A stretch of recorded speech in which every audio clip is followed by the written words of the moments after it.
Andre just kind of hit him with that one good combo, and it just set off a chain reaction. And that's kind of odd because that's how Muslim lost his last fight. Like,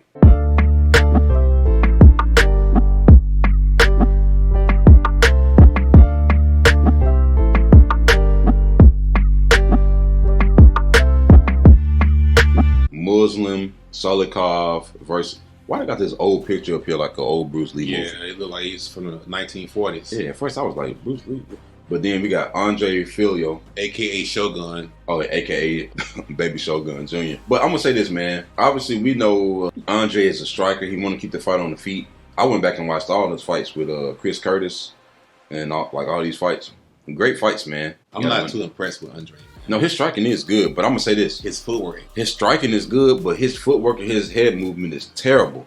And that's why he made Jake Matthews look like Roy Jones Jr. Hey, Jake Matthews damn near could have put his hands down. I'll fight you with one hand behind my back. I'll fight you with one hand behind my back. Put him up, put him up, put him up. He was just jabbing him up, bro. It was like, what in the world is going on? Jake looking like this, like Muhammad Ali? Jake is a wrestler. Well, he's a grappler, a freestyle grappler type. Kind of good everywhere, but not great anywhere. And he made Jake look like James Toney in his prime. That's going to be hard for me to shake. Now, Muslim was actually doing really good when Muslim fought Li Jingliang. I think he won that first round. Yeah, great. For some reason, it just turned around. Maybe Li hit him harder than we thought at some point, and we didn't realize it. But it just turned around. He picked Li up in the first round and slammed him. I thought he was going to break his arm.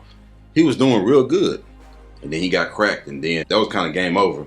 But we ain't never really just seen, well, I mean, he lost to Alex Garcia. Yeah, he got wins over people who not even in the UFC no more.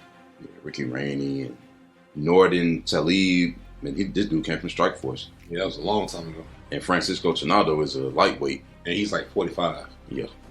But with that being said, he has more ways to win than Andre. Because he can win on the feet. He can win on the ground. He can use some wrestling. He can use some different martial arts. And Andre just want to use the hands. And Andre got serious power. Andre has serious power. He got great striking.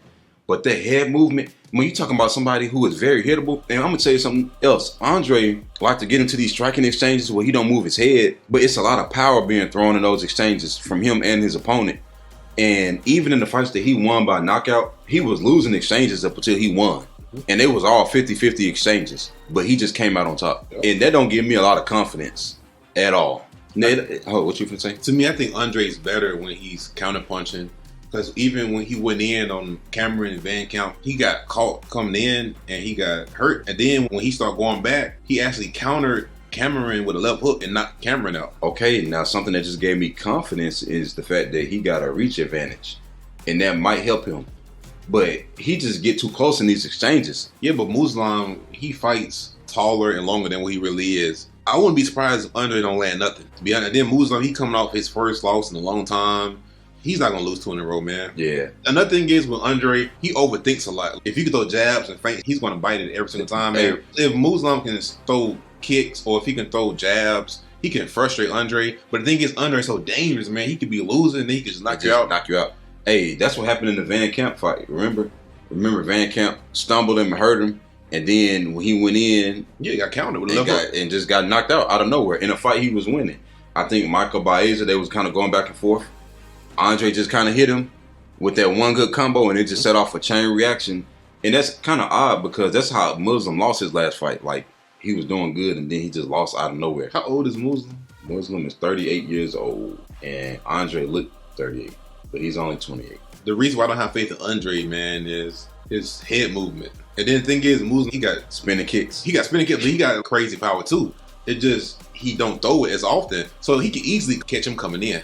And he don't throw as much volume as Andre. Andre like firefights because he know he got power. Muslim like to control distance and slow the pace down and then have you standing there while he throw this spinning back kick or while he do whatever he gonna do with this martial arts, kung fu stuff that might bite him in the butt as far as this fight but I think Andre will be coming forward, man. This is a freak fight right here, man. Hey, this fight just so somebody can get finished. I wouldn't put no money on this one. I wouldn't just really go too hard on this one because anything could happen. I think Andre is a way better striker than Muslim. It's just Muslim's more patient, more calculated. and Andre don't move his head. It's hard to put money on somebody when they could be winning and they could just get knocked out of nowhere because they got overly aggressive. And that's what happened in Muslim last fight, but Li Jingliang is different than Andre. Like, Lee does a lot of different things that Andre can't do. He moves his head before he throw a punch. I'm going with Muslim. Yeah, me too, man. I'm going Muslim. And I wouldn't be surprised at anything else. There's power there from Andre, obviously, but he might start frustrating Andre within 30 seconds of the fight. Well, I'm going Muslim by 3-round decision. Yeah.